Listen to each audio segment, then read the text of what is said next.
চুপ থাকতে বলেছি। আমার বন্ধুর বিয়ে হয়ে গেলে আমি ছেড়ে চলে যাবে। আমি কি কাঁদবো না? একটু গানও গাইবো না? এত খারাপ কেন তুমি? দেখ 4 ঘন্টা পরীক্ষা দিয়ে আসছি, মাথা এমনিতেই গরম আছে, বেশি কথা বলবি না। ঠিক আছে। মেঘের মতো উড়ে উড়ে অন্তরটারে খালি করে করলা দিশাহারা। সুগা তাকাতেই তে মুখ চেপে বলল, আমার কোনো দোষ নাই, নিজ থেকে গান বের হচ্ছে। সুগা কয়েক সেকেন্ড তাকিয়ে থেকে ভগ্ন হৃদয় নিয়ে গাড়ি চালাতে মনোযোগ দিল। বাসায় ঢুকতেই কিম নামজনের সঙ্গে দেখা। কিম নামজন হাসি মুখে জিজ্ঞেস করলেন, দুই ভাই বোন সেজেগুজে কোথায় গিয়েছিলে? আমার বান্ধবীর বাসায় গিয়েছিলাম, আর ভাই আমাকে আনতে গিয়েছিল। ঠিক আছে যাও। এই ব্যাগ ঘোরাতে ঘোরাতে ভেতরে চলে গেছে। সুগা চাবি রেখে সরাসরি নিজের রুমে চলে গেছে। মাগরিবের পরপরই জাঙ্কুকের কল আসছে। তে কল রিসিভ করতেই জাঙ্কুক জিজ্ঞেস করলো, বাসায় আসছিস? জি। কি করছিস? আপনাকে একটা কথা বলার ছিল। হ্যাঁ বল। কিছু একটা ভেবে তে আবারও থেমে গেল। আস্তে করে বলল, কিছু না। কোনো সমস্যা? না, পরে জানাবো আপনাকে। অপেক্ষায় রইলাম। তে ঘন্টা 2 পর নিচে আসছে। জেনিটা না থাকায় বাসাটা ফাঁকা ফাঁকা লাগে। কিম নামজুন আজ একটু তাড়াতাড়ি শুয়ে পড়েছেন। ইয়নজুন আর জিন সোফায় বসে গল্প করছেন। তে ইয়নজুনের কোলে মাথা রেখে শুয়ে টিভি দেখছে। সুগা সন্ধ্যা থেকে বাসায় নেই। বেশ কিছুক্ষণ যাবত জাঙ্কুক দেখে মেসেজ কল দিচ্ছে। তের হাতে ঘড়ি নেই, ফোন সাইলেন্ট করা, তাই বুঝতেই পারে না। ইয়নজুন উঠে রান্নাঘরের দিকে চলে গেছে। তে আনমনে ফোনের পাওয়ার বাটন চাপতেই জাঙ্কুকের 7টা কল আর অনেকগুলো মেসেজ চোখে পড়লো। তে লাফিয়ে উঠে তাড়াতাড়ি করে জাঙ্কুককে কল দিল। বারবার ওয়ার্নিং দেওয়া সত্ত্বেও ঘড়ি রুমে রেখে নিচে এসে রিল্যাক্সে টিভি দেখছে। সবার ভয়ে ফোন সাইলেন্ট করে রাখাটাও ইদানিং অভ্যাস হয়ে গেছে। জাঙ্কুক রাগান্বিত কণ্ঠে বলল, তুই কি ভালো হবি না? হব। কবে? পরশুদিন। আজ কি সমস্যা? ভালো হলে একেবারে হতে হবে না, তাই একদিন রেস্ট নিয়ে তারপরে ভালো হব। দিন দিন তুই বড্ড ফাজিল হয়ে যাচ্ছিস। জি, আর আমার গুরু স্বয়ং জিয়ন জাঙ্কুক।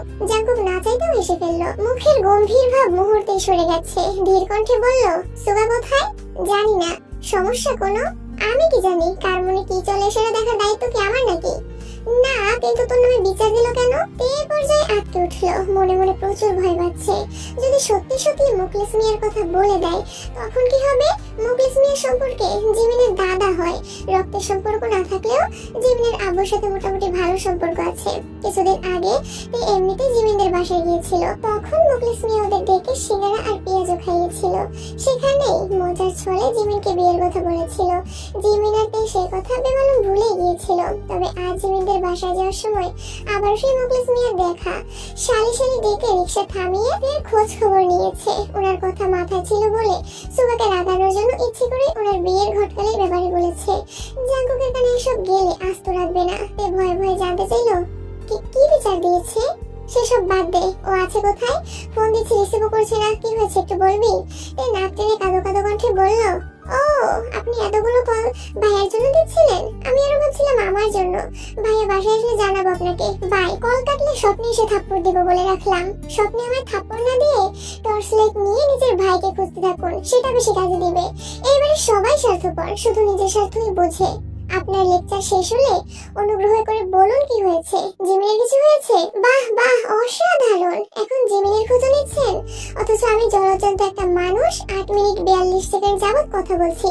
আমাকে একটাবার জিজ্ঞেস করলেন না আমি ঠিক আছে কিনা? আল্লাহ, ওনার আগে আমায় উঠাই নাও। স্বার্থপর দুনিয়ায় আমি আর থাকতে চাই না। জাঙ্কুক দীর্ঘ নিঃশ্বাস ছেড়ে গম্ভীর কণ্ঠে বলতে শুরু করলো, আর যাই করিস না কেন, সুগার পরীক্ষা চলছে, বিষয়টা মাথায় রাখিস। এমনিতেই পড়াশোনা করে না, পরীক্ষাগুলো ভালোভাবে শেষ করতে পারলে অন্ততপক্ষে অনার্স পাস তো করতে পারবে। যার ভাই তার খবর নাই, আরেকজনের চিন্তায় ঘুম আসছে না। এত দুশ্চিন্তা করে কি করবেন শুনি? কেজি দরে দুশ্চিন্তা বিক্রি করবেন? আর তার থেকে বরং আমার উপর ছেড়ে দিন, আমি সবকিছু দেখে নিব। রিল্যাক্সে ঘুমান আপনি। জাঙ্কুক শুকনো মুখে বিষম খেলো। কাশতে কাশতে বলল, আমার দুশ্চিন্তার গুরু স্বয়ং কিনতেই হোক। জিন খেতে ডাকছে, তাই তাড়াতাড়ি কল কেটে খেতে চলে গেছে। খাবার টেবিলে কেবল 3 জন। তে কোনো রকমে অল্প খাবার খেয়ে একটা আচারের বক্স নিয়ে সোফায় বসে টিভি দেখছে আর আচার খাচ্ছে। জিন রুমে চলে গেছেন। ইয়নজন রান্নাঘরে টুকটাক কাজ করছেন। এমন সময় সুগা বাসায় আসছে। অন্তরের জ্বালা পোড়া চোখে মুখে স্পষ্ট দেখা যাচ্ছে। এর করা দুষ্টুমি বুঝতে পেরেও সুগা শান্ত থাকতে পারছে না। সুগাকে দেখে ইয়নজন রান্নাঘর থেকে বলে উঠলেন, তুই একটু শান্তি দিবি না আমাকে? পরীক্ষা দিয়ে আসছিস, কিছু খাসনি, তোদের নিয়ে আর কত টেনশন করব? সুগা এক পলক তাকিয়ে মাথা নিচু করে চলে যাচ্ছে। তে সুগাকে দেখে উচ্চস্বরে বলে উঠলো, আম্মু তুমি রিল্যাক্সে থাকতে পারো। সঙ্গে সঙ্গে সুগা সুগাকে শুনিয়ে শুনিয়ে আস্তে করে বলল, কারণ ভাইয়ার জন্য চিন্তা করার মানুষ আছে। সুগা সিঁড়ি দিয়ে উঠতে উঠতে ফিরে তাকালো, চিবিয়ে চিবিয়ে বিড়বিড় করতে করতে রুমে চলে গেছে। এক সময় সুগা নিজেই জিনকে রিল্যাক্সে থাকতে বলেছিল। জাংকুকের জন্য চিন্তা করার মানুষ আছে শুনে সেদিন তের মনের আকাশে মেন জিনে ছিল, তাই আজকে ইচ্ছে করে ভাইয়াকে রাগাচ্ছে। সকাল 11টার উপরে বেজে গেছে, অথচ সুগার খবর নেই। শুক্রবার বলে কেউ তেমন কিছু বলছেও না। এই দুবার খেতে গিয়েও ফিরে এসেছে। ভাইকে রাগিয়ে একা খেতেও ইচ্ছে করছে না। সুগা গত রাতেও খায়নি। অনেকক্ষণ ডাকার পর সুগা রুমের দরজা খুলে দিয়েছে। তে ভ্রুকুটি আলাদি কণ্ঠে বলল, বিরিয়ানি খাবা? না, আমি রান্না করেছি। খিদে নেই। আমার আছে, সকাল থেকে খাইনি। চলো। রাত থেকে খাওয়া নেই, ঝগড়া করার মতো এত এনার্জিও নেই। তাই সুগা শান্ত স্বরে বলল, ফ্রেশ হয়ে আসছি। তোমার ফোনের লকটা খুলে দিয়ে যাও। কেন? আমার ফোনে ব্যালেন্স নেই। সুগা ফোনের লক খুলে তেকে ফোন দিয়ে ওয়াশরুমে চলে গেছে। তে তড়িঘড়ি করে জিমিনের নাম্বার খুঁজতে লাগলো। Jimin, best friends, bonus friends সব নামে খুঁজে ফেলেছে, তবুও পাচ্ছে না। জিমিনের নাম্বার পুরোটা মুখস্থও নেই। তে চলচলতে নিজের রুমে গিয়ে ফোন থেকে জিমিনের নাম্বার বের করে কয়েকটা ডিজিট লিখতে মিস ইগোয়েস্টিক নাম আসছে। এমন নাম দেখে তে নিজের অজান্তেই হেসে ফেললো। আনমনে বলে উঠলো, জাংকুক ভাইয়ের ফোনে আমার নাম্বার কি দিয়ে সেভ করা? তে রুম থেকে বের হতে হতে জিমিনকে কল দিল। জিমিন রিসিভ করে স্বাভাবিকভাবে সালাম দিল। তে মুড নিয়ে বলল, ওয়ালাইকুম আসসালাম, কেমন আছেন? জি ভালো। তুই ওনার নাম্বার থেকে ফোন দিয়েছিস কেন? তে শীতল কণ্ঠে বলল, ভাই অসুস্থ হয়ে গেছে। কি হয়েছে ওনার? তোদের বাসায় চা খেতে গিয়ে একটা 1 গ্রামের পিঁপড়া খেয়ে ফেলেছিল। পিঁপড়াটা যেতে যেতে গলায় একটা কামড় দিয়েছে। আমি বারবার বলেছি বেশি করে পানি খেতে, কিন্তু ভাইয়া পানি না খেয়ে অপলক দৃষ্টিতে কোন দিকে তাকিয়ে হা করে বসেছিল, যাতে পিঁপড়াটা হেঁটে হেঁটে বেরিয়ে আসে। কিন্তু এত ফাজিল পিঁপড়া বের তো হলোই না, উল্টো ভাইয়ের হৃদয়ে গিয়ে ঢুকে পড়েছে। গতকাল বিকেল থেকে হৃদয়ে অনবরত কামড়াচ্ছে। আমার ভাইয়ের কোমল হৃদয়টাকে কামড়ে ছিদ্র করে ফেলতেছে। দেশে বন্যা হোক বা না হোক, আমার ভাইয়ের হৃদয়ে বন্যা নিশ্চিত। কি আবল তাবল কথা বলছিস? এটা আবার কেমন রোগ? আবল তাবল না রে, ভাইয়া রাতে মাথা ঘুরে বিছানায় পড়ে গেছিল। 12 ঘন্টা বেহুশ ছিল, ঘুমেছিল। মাত্র হুঁশ আসছে, সজাগ হয়েছে। এগুলো রোগের লক্ষণ? 16 ঘন্টা না খেয়ে থাকা, টানা 12 ঘন্টা ঘুমানো কি স্বাভাবিক মনে হচ্ছে তোর কাছে? তুই এখন কি করবি? এই রোগের চিকিৎসা মনে হয় এখন আবিষ্কৃত হয়নি রে। কারোর হৃদয়ে সুগা বেরিয়ে এসে ভ্রুকুচকে প্রশ্ন করলো, কোন রোগের চিকিৎসা আবিষ্কৃত হয়নি? তে তাড়াতাড়ি কল কেটে দিয়েছে। সুগা এক দৃষ্টিতে তেকে দেখছে। তে ঠোঁট ভিজিয়ে ঘন ঘন পল্লব ঝাপটে বলতে শুরু করলো, ওইসব বাদ দাও, ভাবছি জিমিনের বিয়েটা ভেঙে দিব। কিসের বিয়ে? মুকলিস মিয়ার কথা কাল বললাম না তোমায়? সারা রাত ভেবে দেখলাম ওনার কাছে বিয়ে দেওয়া ঠিক হবে না। হঠাৎ মাথায় সুবুদ্ধি উদয় হলো কেমন করে? দেখো, মুকলিস মিয়ার চোখে ভালোবাসা থাকলেও হৃদয়ে একটু জায়গা নেই। 2 বউ 6 ছেলে মেয়ে, 10-12 জন নাতি নাতনির ভিড়ে আমার বেবিটাকে খুঁজেও পাওয়া যাবে না। এজন্য ভাবলাম আরো কিছুদিন সময় নিয়ে ভালোভাবে পরীক্ষা করে একজনের সঙ্গে বিয়ে দিব। তুমি কি বলো? আমিও তাই বলি। ওর বড় বোনের বিয়ে হোক, তারপর না হয় ভেবে দেখবো। আর চোখে তাকিয়ে আহ্লাদে কণ্ঠে বলল, জিমিনের বিয়ের ঘটকালি করতে তুমি কিন্তু আমায় সাহায্য করবা, ঠিক আছে? এর কথা শুনে সুগা কেসে উঠলো। ঘুরে ফিরেতে সেই একই কাহিনীতে আটকাচ্ছে। সুগা মুখ ফুলিয়ে উত্তর দিল, আমার সময় নেই। ঠিক আছে, প্রয়োজন নেই। লেহেঙ্গা কিন্তু তোমার কিনে দিতেই হবে, এটা মনে রেখো। আর যেই সেই লেহেঙ্গা কিনবো না, জিমিনের আর আমার লেহেঙ্গার ডিজাইন কিন্তু সেম হতে হবে। আচ্ছা, এখন চলো খেতে যাই। চল। আলো আধারে কাটছে দিন। কেবল 1 সপ্তাহের মধ্যে তার পরীক্ষা করা শেষ। সুগা যে জিমিনকে ভালোবাসে এটা সুগার আচরণ আর কথাতে স্পষ্ট বোঝা যায়। কিন্তু জিমিন এখনো দ্বিধাদ্বন্দ্বে আছে। সুগার প্রতি হৃদয়ে উদিত উষ্ণ অনুভূতিকে পুরোপুরি স্বীকারও করতে পারছে না, আবার মন থেকে বাদও দিতে পারছে না। তাই তবুও হাল ছাড়ছে না। জাঙ্কুকের বেঁধে দেয়া সময়ের 50 দিন কেটে গেছে। আগামীকাল 10 অক্টোবর জাঙ্কুকের জন্মদিন। তে সন্ধ্যার পর থেকে কথা বলার জন্য রেডি হয়ে বসে আছে। জাঙ্কুকে নিষেধাজ্ঞার কথা মাথায় রেখে তেমন কোনো আয়োজনও করেনি। প্রতিদিনের মতো আজও রাত 10:30 নাগাদ জাঙ্কুকের কল আসছে। সব কাজ শেষ করে শুয়ে তের সঙ্গে কিছুক্ষণ কথা বলে ঘুমানোটা জাঙ্কুকের বাজে স্বভাব হয়ে গেছে। অন্যদিন কিছুক্ষণ কথা বলেই তে কল কেটে দেয়, তবে আজ তার ব্যতিক্রম। 2 মিনিট কথা বলে দুজনেই 5 মিনিট নীরবতা পালন করে, কিন্তু কেউ কল কাটে না। তের মন খারাপ হবে ভেবে জাঙ্কুকও হাজার ব্যস্ত থাকলেও সচরাচর তের কল কাটে না, এমনকি মুখ ফুটে বলেও না যে ব্যস্ত আছি। আজও তেমনটাই ঘটেছে। বাংলাদেশের সঙ্গে সময়ের পার্থক্য মোটামুটি 2 ঘন্টা হয়। এখানে 11:45 বাজায়, সেখানে স্বাভাবিকভাবেই রাত 1:45 বেজে গেছে। তে আপন মনে গল্প করছে আর জাঙ্কুক মনোযোগী শ্রোতার মতো তার সব কথা শুনছে, প্রয়োজনে নিজেও অল্প স্বল্প উত্তর দিচ্ছে। রাত ঠিক 12টা বাজতেই তে মোলায়েম কণ্ঠে বলতে শুরু করলো, আপনি আমার চঞ্চল হৃদয়ের এক টুকরো সিদ্ধি, পরিত্যক্ত সাপ দংশনকুলের মোহগ্রস্ত দিনলিপি, চরাঞ্চলে জন্মানো শরতের শুভ্রতার প্রতীক, ভোরের শিশির ভেজা ঘাসে শিউলি ফুলের বৈচিত্র্যময় ক্রম্বের মতো আপনার জন্মদিন অনুষঙ্গের উষ্ণতায় ছেয়ে যাক, আপনার সকল অপূর্ণ ইচ্ছে পূর্ণতা পাক, শুভ জন্মদিন। জাঙ্কুক একদম স্তব্ধ হয়ে গেছে। নিজের জন্মদিনের কথা মনেই ছিল না তার। তার মায়া ভরা কান্না জড়িত কণ্ঠ শুনে জাঙ্কুকের দৃষ্টি ঘোলাটে হয়ে গেছে। তে উবু হয়ে শুয়ে ফুপিয়ে ফুপিয়ে কাঁদছে। তার কান্নার শব্দে জাঙ্কুকের অন্তরাত্মা শুকিয়ে যাওয়ার অবস্থা। মাসখানেকের আচরণে বিন্দুমাত্র খারাপ লাগা প্রকাশ পায়নি। সারাক্ষণ উল্লাস আর খুনসুটিতে মেতে থাকতো। অপ্রসন্ন হৃদয়ের ভাঁজে জমতে থাকা অজস্র অভিমানগুলো জাহির করতে একটা পুরুষ্ট বক্ষস্থল প্রয়োজন। মোহমায় জড়ানো একটা বিশ্বস্ত বুক। এর কান্নার শব্দে দেশে যারা জাঙ্কুক শীতল কণ্ঠে শুধালো, এই স্পারো, এভাবে কাঁদছিস কেন? তুই বালিশে মুখ গুজে কান্না আড়াল করার চেষ্টা করছে। জাঙ্কুকের নিঃশব্দ কণ্ঠের আবদার, ভিডিও কল দেই। তুই তাড়াতাড়ি করে শোয়া থেকে উঠে বসে ভিজা কণ্ঠে কাঁপা কাঁপা গলায় বলল, না, আমার জন্মদিনের সামান্যতম আবদার করার অধিকার যদি আমার না থাকে, তাহলে এই জন্মদিনকে আমি সারা জীবনের জন্য ব্যান করব। ব্যান করতে হবে না, দিচ্ছি কল। জাঙ্কুক ঠোঁট কামড়ে মুচকি হাসলো। তুই চোখ মুছতে মুছতে ভিডিও কল দিল। রুম অন্ধকার থাকা স্পষ্ট দেখা না গেলেও ফোনের ক্ষুদ্র আলোতে তার ধবধবে ফর্সা মুখ, ঝলমল করা চোখ আর লাল হয়ে থাকা নাকের ডগা স্পষ্ট দেখা যাচ্ছে। জাঙ্কুক মেয়ের দৃষ্টিতে তাকিয়ে আদর মাখা কণ্ঠে বলল, এবার বলুন আমার আবেদনময়ীর আবদার কি? জাঙ্কুকের সূক্ষ্মরাতের চাহনি থেকে ঘায়েল হয়ে যাচ্ছে। বুকের ভেতর তাণ্ডব চলছে, শ্বাস প্রশ্বাস এলোমেলো। দু চোখে পানি টইটুম্বর হয়ে আছে, কেবল অশ্রু গড়িয়ে পড়ার অপেক্ষা। বুক ফুলে আসা কান্না গেলেতে দুর্বল কণ্ঠে বলল, আপনাকে আমার সামনে দেখতে চাই। জাঙ্কুক মুচকি এসে বলল, তারপর? আপনি কবে আসবেন? আর কতদিন? আপনার কি একবারের জন্য আমার কথা মনে হয় না? কেন বুঝেন না আপনি? খুব মিস করছি আপনাকে। কঠিন বাস্তবতায় খোলসবন্দি করে রাখা নিজের অনুভূতিগুলো দীর্ঘ নিঃশ্বাসের আড়ালে লুকিয়ে জাঙ্কুক কোমল কণ্ঠে বলল, আমি অবুঝ নয় তে। আকল কণ্ঠে আবারও শুধালো, কবে আসবেন আপনি? সেটা আমার থেকে ভালো আপনার জানার কথা। আপনিই বলুন। আরো 100 দিন, আমি বোধহয় মরেই যাব। জাঙ্কুক অগ্নিদৃষ্টিতে তাকাতেই তার ভয়ে চোখ নামিয়ে নিয়েছে। জাঙ্কুকের রুমের আলো জ্বলছে, এয়ার কন্ডিশন অন থাকা সত্ত্বেও জাঙ্কুকের শরীর ঘামছে। টেবিল থেকে একটা অপ্রয়োজনীয় কার্ড হাতে নিয়ে বাতাস করছে। গভীর মনোযোগ দিয়ে জাঙ্কুককে দেখছে। হাত দিয়ে বাতাস করার কারণে ফোন কিছুটা দূরে সরিয়েছে। তার নজর নগ্ন লোমশ বুকে পড়তেই লজ্জার চোখ সরিয়ে নিয়েছে। জাঙ্কুক রুমের ছাদের দিকে তাকিয়ে আনমনে কিছু ভাবছে। তাই পল্লব ঝাঁকে আবারও তাকালো। এবার নজর পড়ে থুতনির নিচে থাকা একটা কালো তিলের দিকে। সেভ করার কারণে দাড়ির আড়ালে লুকিয়ে থাকা তিলটা আজ একটু বেশি ঝলমল করছে। সেদিকে তাকিয়ে মুচকি এসে ঘরে ডুবে গেছে।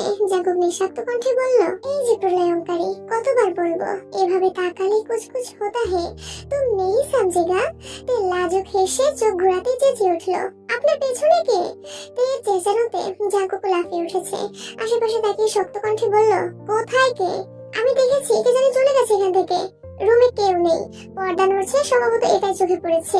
আপনি এবার মিথ্যা কথা বলছেন। রুমে নিশ্চিত কেউ আছে। আপনি যেদিন বলেছিলেন আপনার বউ আছে, সে কি আপনার রুমে? ওই একদম চুপ। কথায় কথায় চরিত্রে দাগ দিবি না বলে দিলাম। আমার চরিত্র বেলি ফুলের মতো সুগন্ধময় আর পবিত্র। ক্যামেরা ঘোরাচ্ছি, নিজের চোখে দেখ।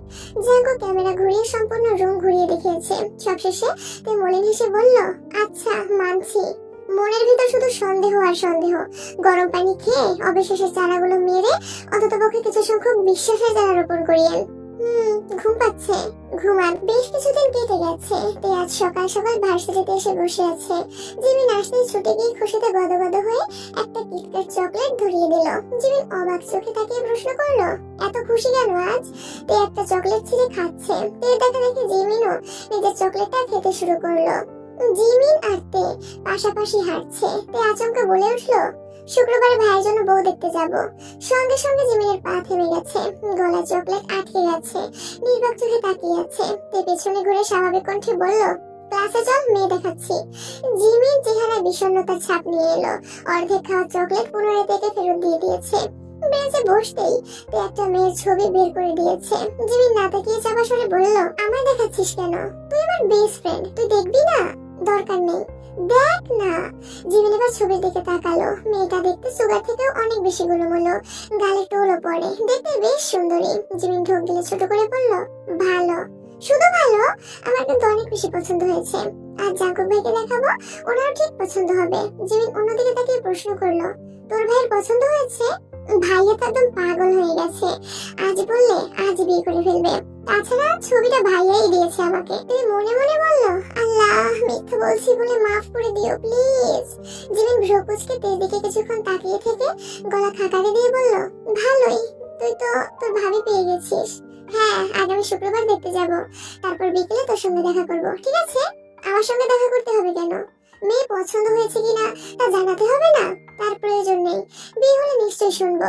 জিমিনের গলা কাঁপছে, কথা বলতে পারছে না। তাই আর চোখে তাকিয়ে জিমিনের হাব ভাব দেখে উত্তেজিত কণ্ঠে বলল, তুই বস, আমি জাঙ্কুক ভাইয়ের সাথে কথা বলে আসছি। জিমিন ব্যাগে মুখ গুজে বসে আছে। তাই ফোন নিয়ে বেরিয়ে গেছে। 10 থেকে 15 মিনিট পর বইয়ং সোহাইমরে রুমে আসছে সবাই। জিমিন তখনও মুখ গুজে বসে আছে। বইয়ং ডাকতে জিমিন মুখ তুলে তাকালো, চোখ মুখ লাল হয়ে আছে। জিমিন বরাবরই আবেগ চেপে রাখে, তার রাগ অভিমানের বহিঃপ্রকাশও তেমন ঘটে না, কিন্তু আজ যেন জিমিনের অন্যরূপ ভেসে উঠেছে। বইয়ং মাঝখানে বসেছে, আর জিমিন দুপাশে। জিমিনের দৃষ্টি জানালার দিকে, এক দৃষ্টিতে বাহিরে তাকিয়ে আছে। তে বইয়ং একটা করে ড্রেস দেখাচ্ছে। সুগার বিয়ের উপলক্ষে অনলাইনে লেহেঙ্গা শাড়ি পছন্দ করেছে। জিমিন সেসব না দেখলেও সবকিছু ঠিকই কানে যাচ্ছে। এক পর্যায়ে বইয়ং বলল, জাঙ্কুক ভাই না বড়, জাঙ্কুক ভাইকে দেখে সুগা ভাইকে বিয়ে করাবে? জাঙ্কুক ভাইয়ের বউ ফিক্সড, মানে আমি তো ফিক্সডই, এখন শুধু দেশে ফেরার অপেক্ষা। এর মধ্যে ভাইয়ের জন্য মেয়ে ঠিক করে রাখবো, প্রয়োজনে আংটি পরিয়ে রাখবো, তারপর দুই ভাই বোন একসঙ্গে বিয়ে করবো। আমিও বাসাতেই থাকবো, ভাইয়াও বাসায় থাকবে, শুধু নতুন ভাবের আগমন ঘটবে। তুই না বলেছিলি জিমিনকে ভাবি বানাবি? তখন মজা করে বলেছিলাম, কোথায় আমাদের ব্রিলিয়ান্ট জিমিন আর কোথায় আমার বেপরোয়া ভন্ড ভাই সুগা? দুজনকে মানাবে নাকি? কিন্তু কোনো কিন্তু না। জিমিনের সামনে আবার এসব কথা বলছিস? তুই জানিস না জিমিনের এসব শুনতে ভালো লাগে না? আমার ভাইকে জিমিন দু চোখে একদম সহ্য করতে পারে না, সেখানে আমার ভাইকে বিয়ে করার প্রশ্নই আসে না। চুপ কর। জিমিন নির্বাক চোখে তের দিকে তাকিয়ে আছে। তের চোখে মুখে উজ্জ্বলতা ঠিকই ফোটাও নেই, সিরিয়াস মোডে কথাগুলো বলেছে। জিমিনের অন্তর জ্বলছে, চোখ রক্তাভ হয়ে আছে, টলমল করছে চোখ, যে কোনো মুহূর্তে বাঁধ ভাঙা কান্না শুরু হবে। জিমিন দাঁড়িয়ে আস্তে করে বলল, সাইড দে। কোথায় যাবি? ওয়াশরুমে। ক্লাস শেষে বেরিয়ে আসতেই সুগার সঙ্গে দেখা, তেই মেসেজ করে আসতে বলেছে। ইদানিং অফিসে যাওয়ার কারণে সুগার ড্রেস আপেও বেশ পরিবর্তন এসেছে। আজ একটা চেক শার্ট ইন করে পড়েছে, চোখে সানগ্লাস, হাতে জিমিনের দেওয়া সেই ঘড়িটা। জিমিন এক পলক তাকিয়ে সঙ্গে সঙ্গে চোখ নামিয়ে নিয়েছে। আর সালাম পর্যন্ত দিচ্ছে না। কাছাকাছি আসতেই সুগা সালাম দিল। জিমিন উত্তর দিচ্ছে না দেখে তেই সালামের উত্তর দিল।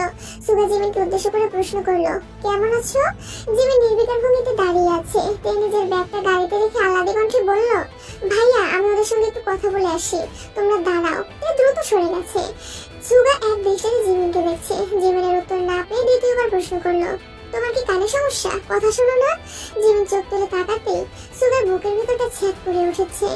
জিমিন ফ্যাকাশে চোখ মুখ দেখে তার উদ্বিগ্ন কণ্ঠে শুধালো, কি হয়েছে তোমার? তুমি কি অসুস্থ? না, ঠিক আছি। তোমাকে দেখে একদম ঠিক লাগছে না, ডাক্তার দেখিয়েছো? আমি চলে যাচ্ছি, থেকে বলে দিয়েন। জিমিন পা বাড়াতেই সুগা জিমিনের হাতে বাহু চেপে ধরে শক্ত কণ্ঠে বলল, এক পা বাড়ালে এর ফলাফল খুব খারাপ হবে। থেকে আসতে দেখে সুগা হাত ছেড়ে রাগে স্বরে বলল, চুপচাপ গাড়িতে বসো। সে স্বাভাবিক কণ্ঠে বলল, ভাইয়া জিমিনকে মোকলেস দুলাভাইয়ের দোকান পর্যন্ত নামিয়ে দিও প্লিজ। সুগা আর জিমিন দুজনে অগ্নি দৃষ্টিতে তাকালো।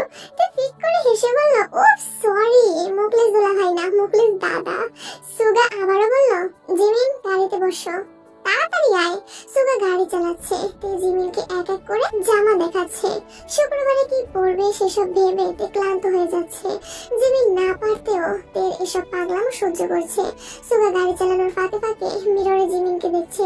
কিছু দূর যেতেই তে বলল, ভাইয়া আমাকে দুটো ড্রেস কিনে দিবা? দিবনে? দিবনে না, আজই দিতে হবে। আজই? হ্যাঁ, তোমাকে না বলেছিলাম শুক্রবার পরার জন্য ড্রেস লাগবে, আর জিমিন সাথে আছে, পছন্দ করতে সমস্যা হবে না। সুগা ঘাড় ঘুরিয়ে জিমিনের দিকে তাকিয়ে প্রশ্ন করলো, তোমার শরীর ঠিক আছে, শপিং এ যেতে পারবে? জিমিন উত্তর দেওয়ার আগে তে বলল, কেন যেতে পারবে না? আমি বলছি মানে যেতেই হবে।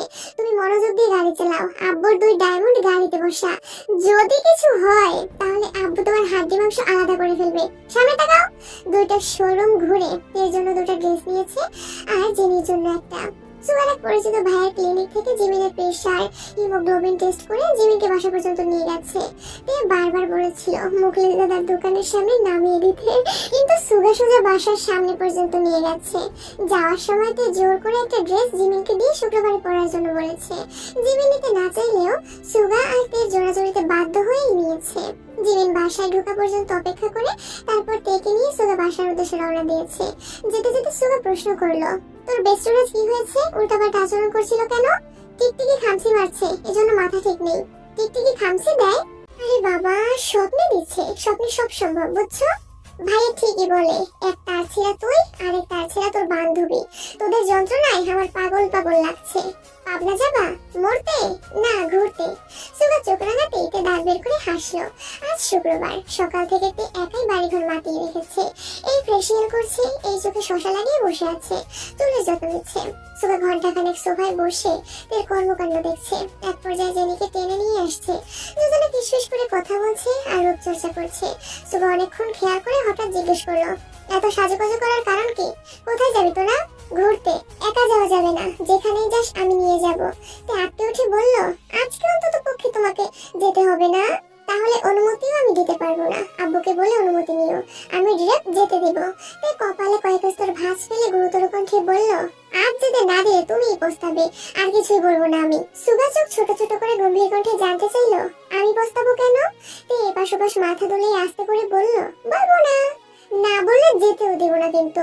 তে চুল উড়িয়ে সিঁড়ি দিয়ে যেতে যেতে মেকি স্বরে বলল, তুমি যে ভেটো দিবে এটা আমি আগে থেকেই জানতাম, তাই গতকাল রাতে বড় আব্বু, আব্বু, কাকামণি, বড় আম্মু, আম্মু, কাকিয়া, এমনকি আমার জাগুক ভাইকেও আগে থেকেই তাদের কাছ থেকে অনুমতি নিয়ে ফেলেছি। কোথায় বিচার দিতে যাবে? যাও। তাই এক প্রকার নাচতে নাচতে রুমে চলে গেছে। জেনিও তার পিছু পিছু ছুটলো। সুগার আগে কটমট করছে, ইদানিং তে দুষ্টুমির মাত্রা অনেক বেড়ে গেছে, একা সামলানো যাচ্ছে না। তাই আগেও দুষ্টুমি করতো, তবে লিমিটেড। জাগুক আসার পর তে অনেকটাই শান্ত হয়ে গেছিল। জাগুকের সাথে মনোমালিন্যের কারণে 8-9 বছর কথা হয়নি বলে সেই দূরত্বটা কমাতে একটু সময় লেগেছে। অ্যাডমিশন টেস্ট আর জাঙ্কুকের প্রেমে হাবুডুবু খেতে খেতে দুষ্টুমির চিন্তা মাথায় আসেনি। এখন সেই দুষ্টুমির ভূতটা আবারও মাথা চড়া দিয়ে উঠেছে। জাঙ্কুক কোনো কারণে অভিমান করলেও তার সামনে সেই অভিমান 1 মিনিটের বেশি টিকতে পারে না। জাঙ্কুক যতক্ষণ না হাসবে ততক্ষণ পর্যন্ত এই রাজগুবি কথাবার্তা চলতেই থাকে। গতকাল তেমনটাই ঘটেছে। এই একা ঘুরতে যাওয়ার ব্যাপারটা জাঙ্কুক রাজি হচ্ছিল না, তাই জাঙ্কুকে রাজি করাতে বহু কাঠখড় পোড়াতে হয়েছে তার। এক পর্যায়ে তেলাপোকার আর্তনাদ গল্প শুনিয়ে জাঙ্কুকে পটিয়ে ঘুরতে যাওয়ার অনুমতি নিয়েছে, তবে অবশ্যই শর্ত সাপেক্ষে। জাঙ্কুক মেসেজে 3 পাতার এক লিস্ট পাঠিয়েছে, সেখানে কি করা যাবে কি করা যাবে না, কিভাবে চলতে হবে সব নির্দেশনা দেওয়া। তাই সব শর্ত মেনেই রাজি হয়েছে। আর জেনি রুমে রেডি হতে চলে গেছে। সুগা জাঙ্কুককে কল দিয়ে রাগান্বিত কণ্ঠে বলল, ভাইয়া তোমার কলিজাকে আমি আর সামলাতে পারছি না, সে এখন আমার কলিজা ছিদ্র করে ফেলতেছে। জাঙ্কুক মৃদু হেসে বলল, আর তো কয়েকটা দিন, একটু সহ্য করে নে। তুমি নাকি ঘুরতে যাওয়ার অনুমতি দিয়েছো? কি করব বল, এমন ভাবে আবদার করে যে না করতে পারি না। কোথায় যাবে কিছু বলেছে? জিমিন সুহায়ন ওদের সাথে বের হবে বলল। আমি নিয়ে গেলে কি হতো? ইদানিং মনে হয় 2 বান্ধবীর মধ্যে মনোমালিন্য চলছে। ভার্সিটিতে কেউ কারোর সাথে কথা বলে না। গত 2 দিন জিমিন ভার্সিটিতেও আসেনি, কল দিলাম রিসিভও করেনি। আজ আবার ঘুরতে যাচ্ছে, বিষয়টা ঠিক ভালো লাগছে না। তুই ওদের চিনিস না, মনোমালিন্য থাকলেও দেখবি আজকে ঠিক মিলে গেছে। সেটাও ঠিক, আচ্ছা পরে কথা হবে। ওকে। 3টার দিকে তে আর জেনি সেদিনের কিনা ড্রেস পরে সেজেগুজে বেরিয়েছে। সুগার সূক্ষ্ম নেত্রে তাকিয়ে আছে, কিন্তু কিছু বলছে না। তে যেতে যেতে সুগার দিকে তাকিয়ে জিভ বের করে ভেঙচি কাটলো। সুগার চোখ রাঙাতেই তে দাঁত কেলিয়ে চলে গেছে।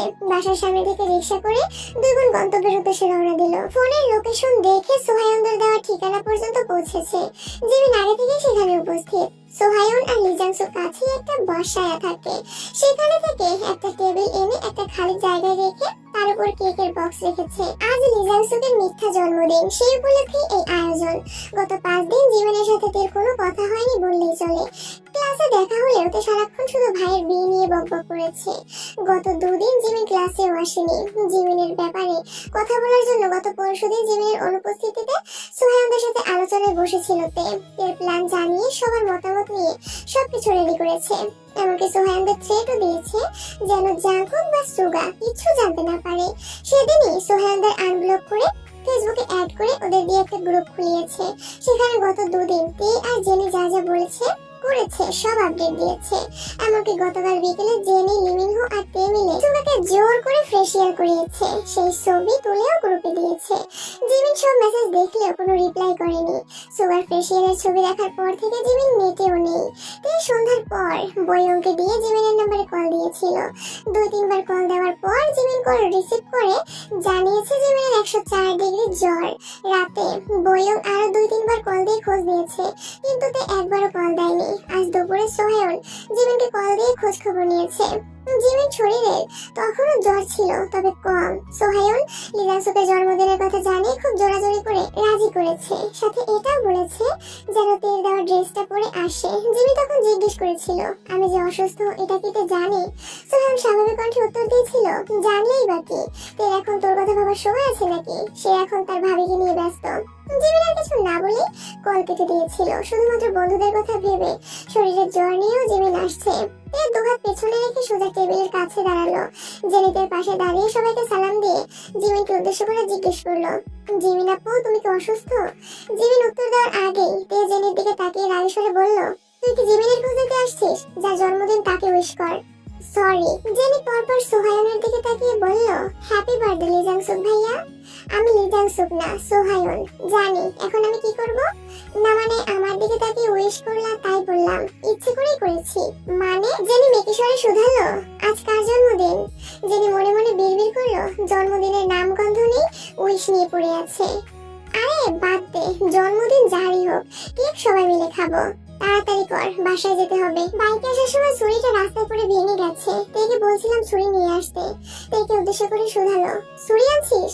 তে জিমিনের দিকে তাকিয়ে পেছন থেকে এক হাত সামনে এনে টেবিলে রাখতেই সোহায়ন চেঁচিয়ে উঠলো, তোকে কেক কাটার প্লাস্টিকের ছুরি আনতে বলেছিলাম, তুই মানুষ কাটার ছুরি নিয়ে আসলি কেন? তে জিমিনের দিকে তাকিয়ে থেকেই উত্তর দিল, কোন কাজে লেগে যায় বলা যায় না।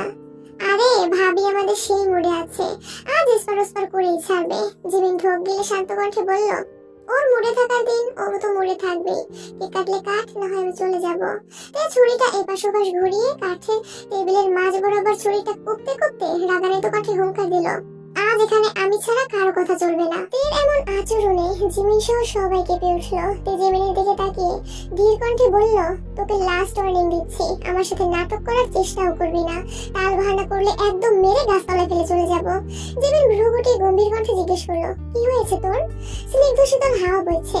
টেবিলের পাশ কাটিয়ে জিমিনের সামনে গিয়ে দাঁড়ালো। তের দুহাত পেছনে। বয়ং ফোন বের করে ভিডিও অন করলো। বাকিরা উৎসুক দৃষ্টিতে তেকে দেখছে। তের বিধ্বংসী মনোভাব দেখে জিমিন কিছুটা ভীত হয়ে আছে। তে রক্তিম আকাশের পানে তাকিয়ে উষ্ণ নিঃশ্বাস ছেড়ে জিমিনের অভিমুখে তাকিয়ে বলতে শুরু করলো, আমার হৃদয়ের সবটুকু জুড়ে যাদের অস্তিত্ব আছে তাদের মধ্যে তুই একজন। আমার প্রাণোচ্ছলে তোর অবস্থান রক্তিম অরুণের মতন। তুই পাশে আছিস বলে আমি বারংবার ভেঙে চড়ে নবরূপে রাঙিয়েছি নিজেকে। তোর প্রতি আমার বিশ্বাস সুবিশাল সমুদ্রের গভীরতায় ন্যায় দৃঢ়। তোকে বন্ধু হিসেবে পেয়ে আমার প্রাপ্তির খাতা পরিপূর্ণ হয়ে গেছে। আমি জানি তুই নিজের থেকেও বেশি আমায় ভালোবাসিস, আর আমার থেকেও বেশি ভালোবাসিস আমার ভাইকে। তুই বুঝতেই পারছিস না, সুগা ভাইয়ের জন্য তোর বুকের বাঁ পাশে বিদ্যমান 300 গ্রামের হৃৎপিণ্ডটা প্রতিনিয়ত ঠিক কতটা অস্বাভাবিকভাবে স্পন্দিত হচ্ছে। ভাইয়ার তমসাচ্ছন্ন ক্ষয়িষ্ণ হৃদয়ের একগুচ্ছ আতশবাজি তুই, বিষাদের ন্যস্ত অভিপ্রায়ের একমাত্র প্রণয়িনী তুই। ভাইয়ার বেপরোয়া জীবন নবলব্ধে সাজানোর উত্তম উপদেষ্টা হবি তুই। কথা দিচ্ছি ভাইয়ের জীবনে অদ্বিতীয় হয়ে থাকবি সারা জীবন। জীবন হতবিহ্বল দৃষ্টি নিজে জীবনের নিস্তব্ধ আঁখি যুগল তের অভিমুখে স্তব্ধ হয়ে আছে। তাই হাঁটু গেড়ে বসে পেছন থেকে গোলাপ ভর্তি হাত সামনে এনে জীবনের দিকে ধরে জিভ দিয়ে ঠোঁট ভেজিয়ে মোলায়েম করতে শুধালো, তুই কি ভাইয়ার কল্পনা রাজ্যের কল্পতরী হবে? তার সংকীর্ণ সাম্রাজ্যের মহারানী হবে? জিমিনের চোখ টলমল করছে, জ্বরের ঘরে ভার হয়ে থাকা মাথাটা অনবরত ঘুরছে। মসৃণ গাল বেয়ে অশ্রু গড়িয়ে পড়তে বেশি সময় লাগলো না। গত 5 দিন ঘুমড়ে ঘুমড়ে অনেক কেঁদেছে, যেটা জিমিনের চোখ মুখ দেখলেই বোঝা যায়। জিমিনের দু চোখ বেয়ে অনর্গল পানি পড়ছে। জেনির দিকে তাকিয়ে গুরুভারী কণ্ঠে বলল, তোকে কি দাওয়াত দিয়ে আনতে হবে? জেনি থতমত খেয়ে গেল।